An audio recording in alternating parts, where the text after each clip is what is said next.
Hello and welcome to Bacon. Also, welcome back to Cinderella Phenomenon. We're in Waltz's route going into Chapter 5, so we're about halfway done. The man starts walking toward us slowly. Waltz moves to stand in front of me. Princess, stay close to me. Good evening, Princess Lucette. And a good evening to you too, Peter Pan. The man drops into an elegant bow. Allow me to introduce myself. My name is VARG. What do you want, VARG? How do you know who we are? I'd love to stay and chat, but I have more important things to do. The princess is coming with me. VARG takes one long stride toward us. He taps the cane he is holding onto the ground. A surge of light emanates from the cane, then flares out towards us. Princess, go back to the marching. Hurry. Walt starts towards VARG before I can stop him. VARG raises a cane and twists it in one sharp movement. The light abruptly changes direction and slams into Waltz's side, throwing him some distance away. I know you're mad that I broke up with you, but come on, bro. Waltz. Before I can step away, VARG has lifted me into his arms. He grins at me almost wolfishly before darting away from Waltz. No. Princess. Let me go. She mad. No one can do, princess. I let you go and things will get messy. What do you want from me? Are you a... I cannot even say the word. My blood runs cold as I consider the situation. Are you a witch? That I am not. And you expect me to believe you? You just used magic back there. I guess I did. Let me go. I still won't get over the fact that he's such a little butthead. Man. He really should have gotten his own route, to be honest. I'm gonna say that. He should have gotten his own route. As much as I kind of lost a little bit of love for him for that one thing that he kind of did, I still think he should have gotten his own route. Like, one for Fritz, one for VARG. I know, that's terrible, but... Man, it would have been better if they had, like, split, and then, like, you could have decided which one you wanted. So, I don't know. I still feel that way, even though he, again, did the one thing that he probably shouldn't have. I now have a cat in my lap, so I apologize if you hear any sudden rubs or cat noises. This is not abnormal for me. I squirm in his arms, attempting to kick and push him away from me. VARG abruptly stops with a grunt to let me down. This is my chance. I start to bolt away from him, but he quickly grabs my wrist and pulls me back. Not so fast. Get your hands off of me. I'm not here to hurt you, princess. After what you did to Waltz? He leans in toward me until he can look me in the eyes. Well, he was in the way. Besides, it's not like I killed him. VARG begins walking again, this time pulling me with him. I try to break away from his iron grip, but fail. Where are you taking me? Back to where you truly belong. If there's one thing I've learned from the fairy tales, it's that a princess belongs in a palace. I'm unable to stop the gasp that leaves my lips. He stops and turns to me. You've been away from home for far too long, princess. Don't you want to go back?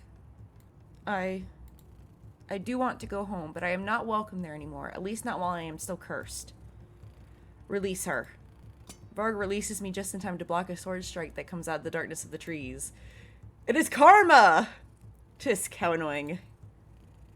Could say the same thing about you. I back away as two trade blows. VARG uses his cane to defend himself against the man that just emerged from the trees.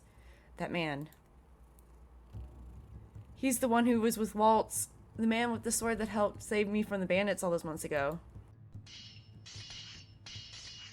There's something graceful in the way the man moves as he swings his sword at VARG. He almost looks like he is dancing.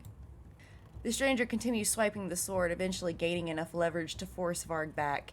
He moves so quickly that it takes all of VARG's reflexes to simply block his slashes. They're so fast. They're like Goku. VARG takes a few steps back and keeps a safe distance from the stranger. Impressive. The man gives VARG a lopsided smile as he points his sword at him, the two of them temporarily frozen as they each wait for the other to make the first move. You're not too bad yourself. Wait, is that? Now that he has stopped and I have had a better look at him, I can see that the stranger's features are uncannily similar to Karma's. Karma? Is it really him? Princess, are you okay? I turn my head to see Waltz and Delora rushing towards me. How did you find me? Delora used her magic to track you down. Thankfully no other witches beat us here. Waltz halts in front of me while Delora advances toward the two men. So, what do we have here? Delora, right? Can't say that it's a pleasure to meet you. Have to compliment you all. You did an impressive job hiding the princess from us. It took a while to finally track her down. Finding your so-called tavern was difficult, you know, but I got lucky. How does he know about the tavern? No sooner are the words out of Varg's mouth that the swordsman is suddenly upon him again, posed to attack. Varg blocks his sword a second too late and is forced to back away, clutching his now bloody arm. You talk too much. Says Karma. Oh, whatever. Like, you have the right to say anyone talks too much. Sorry, I shouldn't have forgotten my manners in front of royalty. He knows. Varg's gaze turns to Delora, a smirk somehow still on his face despite his injury. This is something that Mithros could learn from. He gets like a cut on his arm. Ah! Mind you, I would have been 1,000 times whinier, but like, you know, I like making fun of Mithros because he's mean, and I don't like him. You have quite an interesting bunch with you, witch. How about joining us instead? We could always use more witches like yourself. Thanks, but no thanks. We all know that wasn't going to win her over. Too bad. Varg turns to me. He holds out a hand and gestures me toward him. Come with me, princess. You know you don't belong here. I clench my hands into fists as I shake my head. Your mother won't be very happy with your decision, princess, especially after all she's done to make sure you'll be a suitable heir. Mother? Is she going to be revived in this one too? Oh no. What are you talking about? But Varg ignores me as he raises his cane. Sorry to leave the party so quickly, but I'll be back soon enough for you, princess. Next time, whether you like it or not, you'll be coming with me. I'm not done with you. Delora throws her hands out, beginning to gather light in her palms, but Varg has already brought his cane down to the ground. Thick smoke envelops the area, making my eyes water. When the smoke clears, Varg is gone. Delora huffs in annoyance as she lowers her arms back down to her sides. To think that those witches are using a human to do their dirty work. What was that cane he was carrying? I look up the stranger who has sheathed his sword and is walking toward where Waltz, Delora, and I are standing. It's an enchanted item. That cane has been infused with a spell that allows Varg to use magic. Limited magic, but powerful enough to make him dangerous. Well, it is far easier for a human to explore the kingdom without anyone getting suspicious. Yes and no. Don't forget how Varg is dressed. So, he's still pretty suspicious. The stranger stands close enough for me to get a proper look at his face. I can no longer deny the resemblance I saw earlier. Karma, is that really you? You have good eyes, darling. So this is what Karma looks like as a man. Why does he need to disguise himself as a woman? I open my mouth to ask the question when I am interrupted by Waltz's hand on my shoulder. Are you hurt anywhere? I turn to Waltz and freeze when I notice the dried blood on his forehead. You are bleeding. I'll be fine. I step back and realize that Waltz is standing oddly, favoring one leg to the other. Varg must have badly hurt him.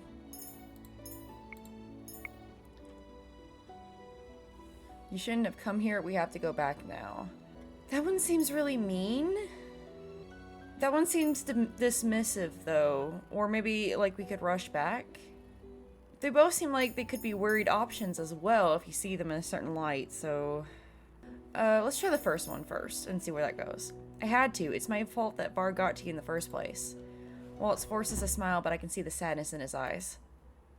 I couldn't protect you at all. I'm so sorry. Why do you keep worrying about me? I'm not even hurt. What if something happens to you? Waltz smiles. He tries with great effort to mask his pain. Okay, the first one was right.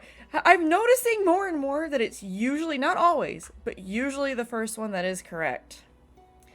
I'm happy that you're worried about me, princess. Oh. It doesn't matter what happens to me so long as you aren't hurt. How can you say that? Uh-oh. Waltz's expression suddenly twists as he doubles over, his eyes glazed in pain. Waltz. Delora catches one of Waltz's arms, supporting him as she turns to address both Karma and I. We should return to the Marchen. Rumpel needs to see Waltz's injuries. Rumpel? I'll explain everything once we're back. Somebody carry him! Delora calls for Rumpel as soon as we arrive at the Marchen. When Rumple enters the reception area, he is clearly distraught by Waltz's injuries. What happened? Heal first, explain later. I expect Rumple to object and am surprised when he does nothing more than nod. Carefully, Rumple leads Waltz back to his room so he can be treated. I will say I was finally convinced to go ahead and play Rumple's route just because apparently there's somebody that I know who is a big fan of Rumple's. And I didn't know why because of just how he behaved to begin with. You know, it seems really weird that anyone would be a fan of his, but she swears up and down he's great after that. He's a gigantic idiot is the problem. And I tend to enjoy idiocy, so I was like, okay, I'll consider it. And then I decided, okay, I guess I'll go ahead and play it, but I'm not going to enjoy it. But she swears up and down, it's funny, I'm going to love it, blah, blah, blah. So we're doing Rumple's next, and then I'll get to Ever After, which I have already purchased, and I'm very excited to play. First things first is getting through this. I say as if this has been a chore, even though I've actually been very much enjoying Waltz's route, except for him getting injured. Oh no! Dora looks in the direction Rumple and Waltz have gone with a thoughtful look on her face. We're lucky that we have Rumple here with us. Anise is good with herbs and small wounds, but Rumple has experience with more serious injuries.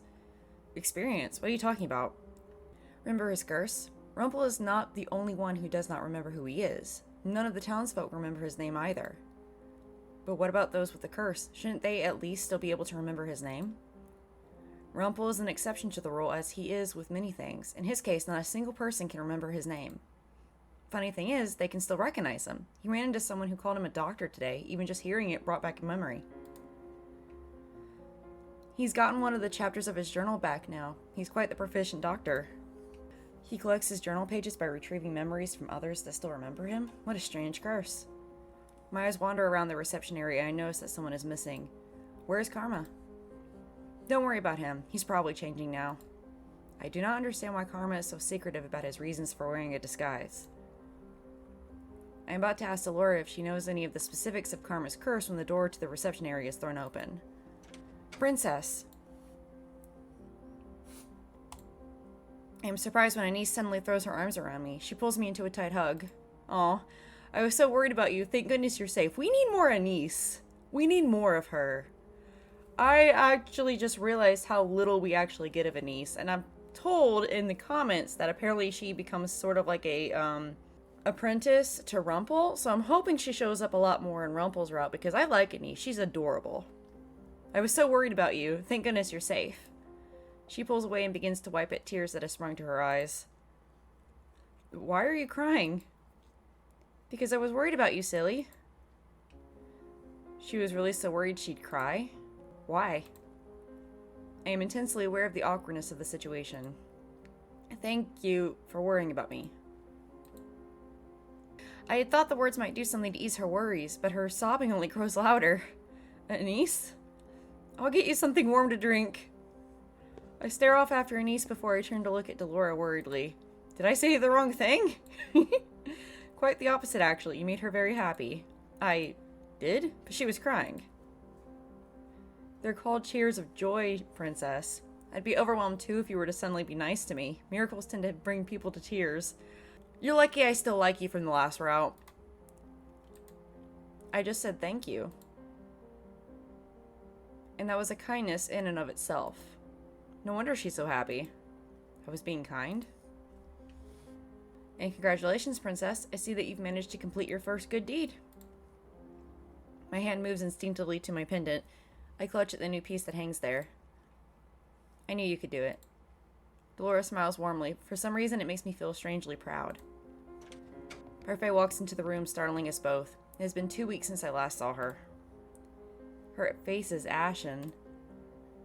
Parfait. You know that continuously using your magic takes a toll on your body. I have no choice. The witches...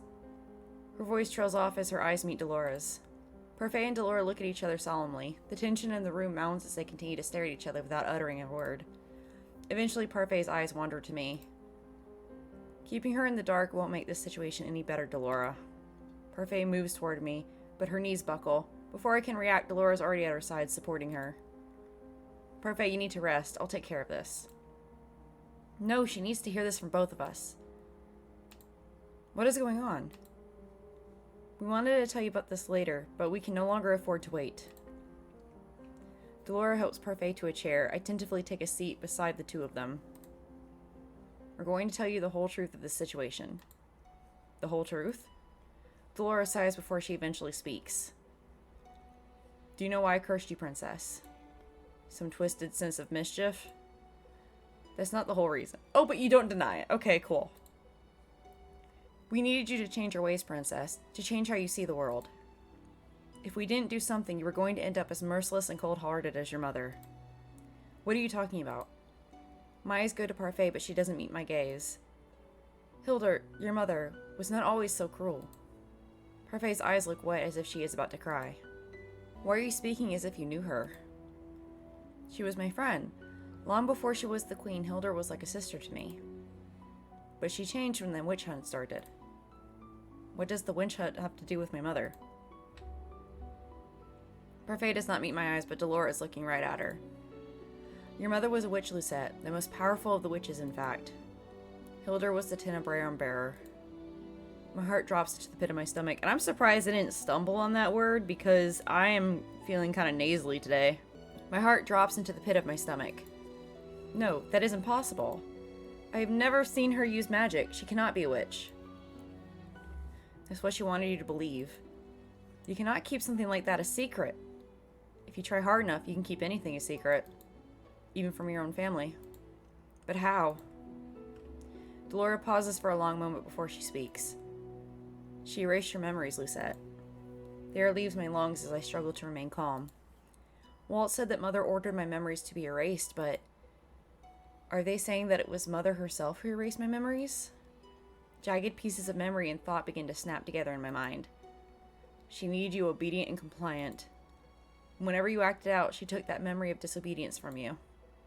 And it didn't take long at all to mold you into her perfect and unquestioning little doll. I grip my dress without realizing. My hands are shaking. Then I did know Waltz. Mother really did erase my memories of him. How much of my childhood did I lose? Hilda cherished humans before. She was kind and selfless. She was devoted to maintaining the balance between the Lucis and the Tenebrarum. But Hans... Delora moves to place a gentle hand on Parfait's shoulder. It's not your fault. I trusted him too much. He swore that they would only be stories, small fantasies to share with his children. Hilda wanted to turn him away, but I disagreed. I allowed Hans to weave his tales about witches and fairies. Of course you did. Actually, this was mentioned to me in the comments a little bit, was that she actually had the chance to stop the fairy tales from being made in the first place, from being spread all over the place, or at least to have a say in how they would be changed, like maybe make the witches sometimes the good guys versus the bad guys. And how she probably didn't do that because it makes the fairies look so good.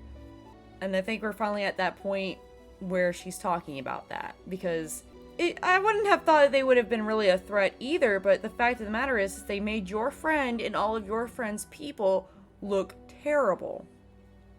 So if anyone decided to take that in any way seriously, which they did, that's the thing that happened, it could be bad for all witches everywhere. And you chose to let it go through. You validated Hilda's feelings, completely ignored it, and let the project go through anyway. So technically this is Parfait's fault. It's Hans's fault more than anyone else's because he's the one that actually created the stories, but Parfait is almost just as guilty because she could have stopped it sooner. Hilda wanted to turn him away, but I disagreed. I allowed Hans to weave his tales about witches and fairies. The fairy tales? Delora nods.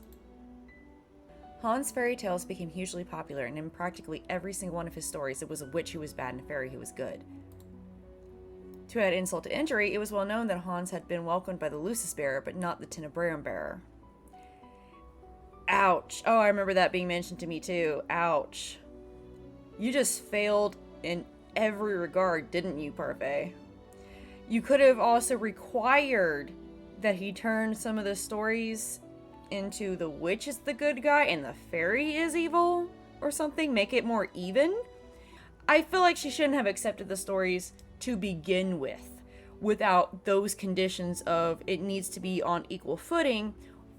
And then, you know, humans on occasion should also be seen as being the evil ones, and that fairies and witches have to work together to stop them, make things nice and even. Don't just make it the witches who are evil, or even mostly the witches who are evil. Or even better, don't openly accept him. Like, don't be that thing where it was like publicly accepting him kind of thing if Hilder's not going to accept him. Or even better, don't accept him at all because your friend said no, she was not comfortable with those things. Like, that's the ultimate thing there. Like, I'm trying to make compromises, but the truth is, in my world, in my tiny little world, in my personal opinion, I think that if your friend is extremely uncomfortable with something, you just shouldn't freaking do it. And that includes, like, smaller things like games or watching certain movies and videos, stuff like that. You know, like, I'm in love with horror movies, but if I'm hanging out with a friend who can't stand horror movies, I'm not going to watch any freaking horror movies, and I'm not going to make them do it either. This was so much more important, and you ignored her. You're a terrible friend. The humans took that information and their imaginations ran wild. Hilder and I went to Hans to beg him to tell the truth, but it was too late. No matter what Hans said, everyone believed that he was being threatened by the witches. I don't think he ever meant for things to get so out of hand either. When the king at the time, your grandfather, also voiced his negative opinions on witches, he only added fuel to the fire, which indicates that there might have already been some prejudice against the witches given what the Tenebrarum actually represents, which is, you know, includes fear. It also makes me wonder if perhaps Hans didn't care and made the witches the main villain most of the time because he had that open prejudice against witches, and it was only pretending, oh, I didn't mean for it to get that bad. I just didn't care if it did because I don't really care about witches. It was as if he was giving humans permission to carry on with their witch genocide. And we could do nothing to defend ourselves. We were bound by our oath to never hurt a living soul. The witch hunt lasted for years. Most of us were slaughtered. All witches are bound to the Tenebrarum bearer through the Tenebrarum itself. Hilder felt each of the deaths like it was her own. It drove her mad. And she broke our oath. She killed the king, your grandfather. Mother killed my grandfather? As Hilder's powers kept growing, more and more good witches were corrupted through her influence on the Tenebrarum. I tried to stop her, but she was already lost to reason. Hilder wanted to take Angiel for the witches. She wanted to take revenge on the humans for what they had done to all of us. I just had another thought. Where were the fairies during all of this? If the fairies had shown a stronger support of the witches, you know, the fairies that are seen are good, as in, like, you know, going out of their way to constantly be protecting the witches, to try and give them safe places to go, openly speaking very publicly about their support of witches, not just Parfait, all fairies. Like, where were all the fairies trying to stop this? Where were they? Something. You know, I just feel like if they had given more support than they did, because it feels like they gave, that only Parfait was giving any sort of support, and even then, she's part of the reason this began in the first place. Maybe that might have helped. I don't know how much support they actually give. They don't seem to really explain it. Maybe they will, but so far they haven't explained it as them giving any sort of support beyond Parfait being like, oh, but it's not true, and just talking to Hans about it and then hoping Hans can fix it. I don't know. Maybe that's just me. And since your father was next in line, Hilder forced Gennaro to marry her so she would have a legitimate claim to the throne.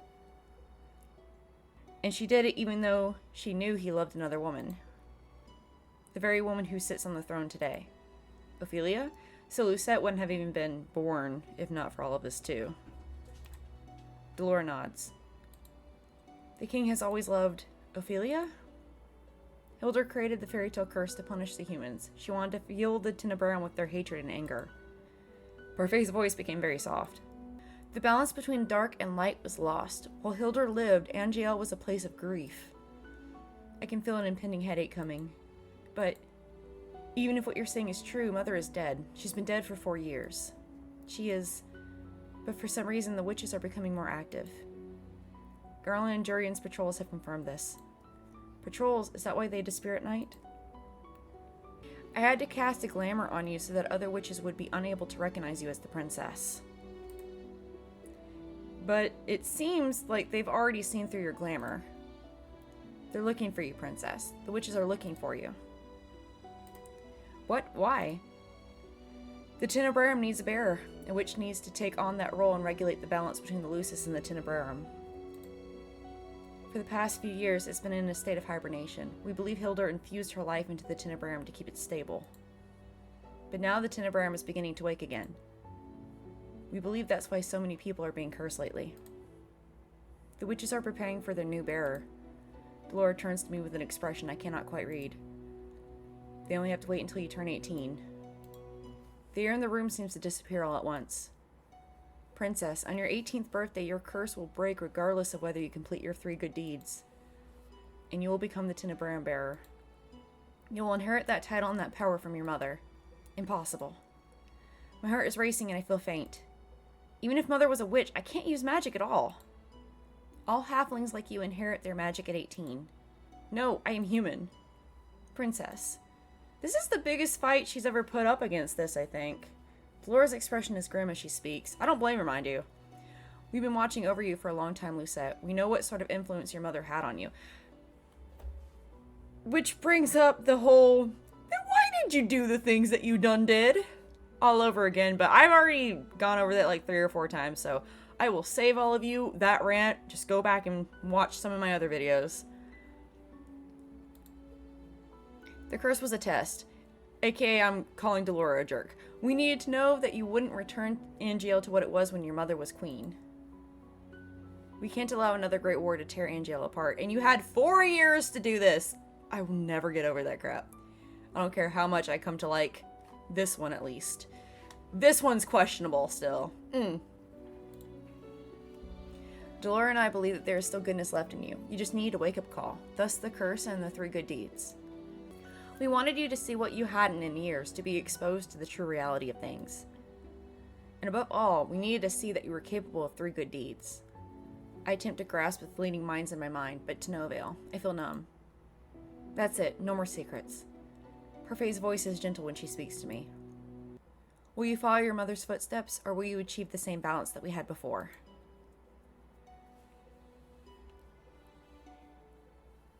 No matter how much I try, I am unable to sleep after my talk with Delora and Parfait.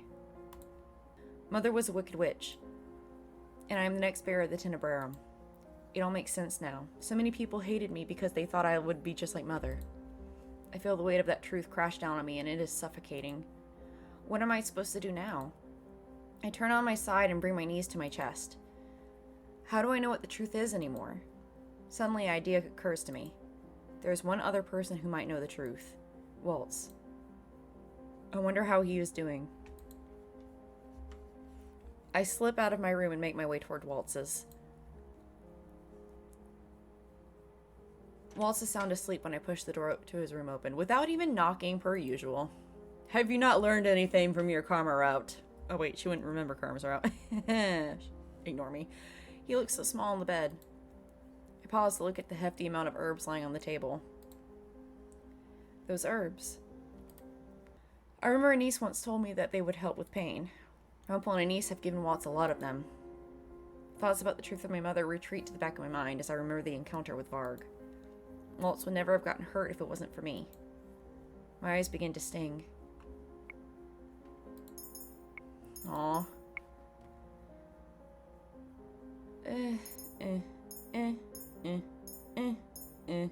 Well, normally she would hold back the tears, but he's also asleep. I also feel like it'd be really sweet if she cried. I have a feeling that this is the right one, but we're gonna cry first. Just because I really want to see what it's gonna look like when she cries. Not like the icon cry, but like, I just want to, I don't know. I feel like it'd be sweeter. And then I'll come back and do this other one, because again, I feel like this is the right one, but we're gonna go with this one. For the first time in years, I let my tears flow freely. I do not even know why I am crying, and I find myself talking aloud.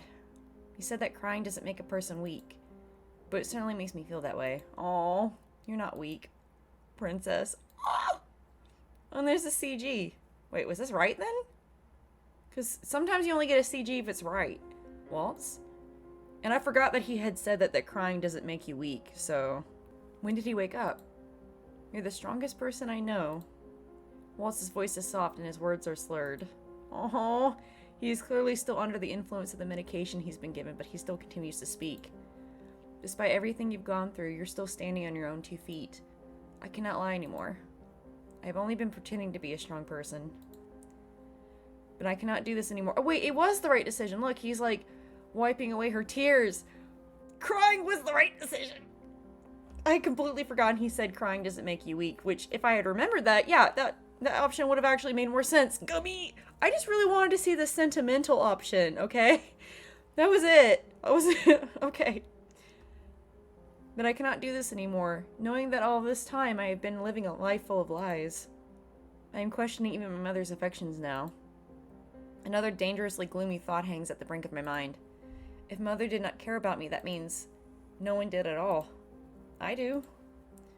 I care about you, Lucette. Aw, yeah, it was the right decision. Waltz's voice begins to grow weak as his eyes flutter closed. You're tired, Waltz. You should sleep. Lucette. His voice is slurred and slow, but hearing him say my name without the title somehow feels nostalgic. Please don't cry. Little star. Aww. Waltz closes his eyes, finally surrendering to sleep. I take a deep breath and leave his room, closing the door quietly behind me. Is that little baby Waltz and little baby Lucette? Yeah! He kind of looks like Zidane from this angle, and I appreciate that.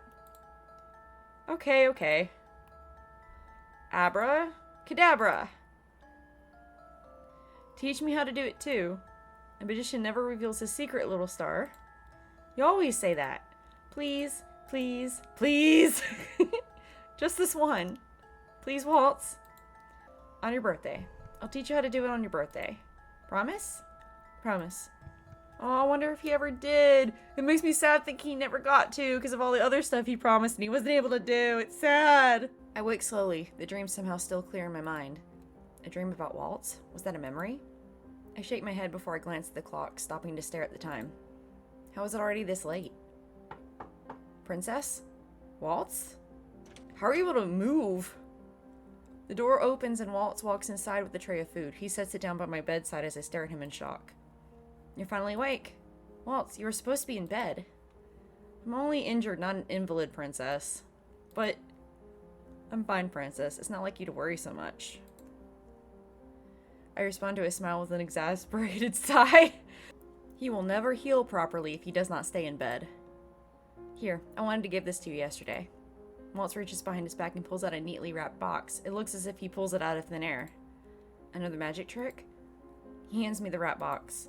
What's this? You'll need to open it to find out. It's the little doll! This is... You've been wanting this, haven't you? I stare down at the doll he bought for me. It is the same one that caught my eye at the shop. The reason we went to the toy shop was so that you could buy this for me? Yep, I'm glad it didn't get damaged last night. My chest tightens with emotion. These dolls are expensive. Waltz would have needed more than just his usual show chips to buy this. Why would you buy this for me? I figured you might want the extra company. Plus, you've always loved dolls, so I thought this one might cheer you up. He's a good boy. I stare at the doll as I cradle her in my hands, my heart feeling full in my chest. Thank you. Get yourself a partner that not only is fine with you having dolls, but will actually set them on your bed in the way you prefer. I have never gotten an unexpected gift like this before. Waltz clears his throat, and when I look up at him, I notice that his expression is somehow sad. Lady Parfait told me that she and Delora told you the whole story yesterday. I have to apologize to you. For what? The reason why they didn't tell you earlier is because I asked that they keep it a secret. Really? I looked down at the doll, my mouth suddenly dry. Why? Because I wanted you to enjoy having a normal life, even if it was just for a short time. Knowing the truth limits your freedom.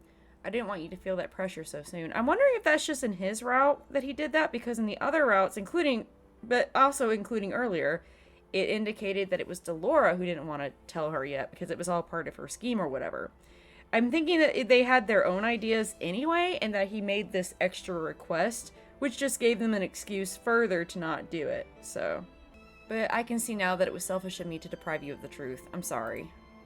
I clutched tighter at the doll, unable to look at Waltz. Why would you be so kind without expecting anything in return? Kindness doesn't always need to be paid back. When you do something for someone, they will always expect the favor to be returned. That is what Mother taught me. From what I have experienced, No one is ever kind without expecting something in return. I don't expect anything from you in return, Princess. But how can I know for certain that you are speaking the truth? Well, you can't.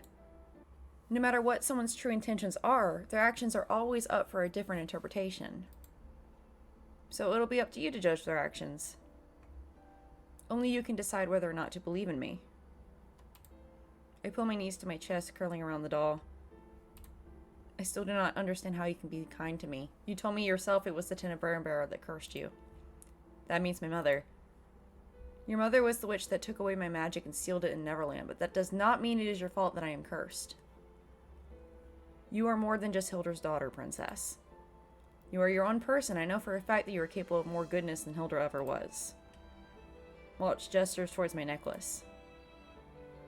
You're only 2 good deeds away from breaking your curse. I would not have accomplished the first one without your help. In fact, I have done nothing to help you break your... My voice trails off as my thoughts begin to come together. Waltz, to break your curse, you need to find Tinkerbell and Neverland, right? What do they look like? Neverland is a gold box with a carving of wings on top, and Tinkerbell is the matching key. I sit up abruptly. We have to go to the palace. Waltz stares at me, his expression clearly perplexed. What? Why? Because I know where to find Tinkerbell and Neverland. Alright. We're gonna stop there. Things are getting good. We're about to have adult Waltz! Ah! Okay. Thank you guys so much for joining me. I am Bacon, and this so far has been Cinderella Phenomenon Waltz's Route. If you like the video, feel free to like the video. If you like me, feel free to like, share, subscribe, comment, and I will see you guys next time. Bye-bye!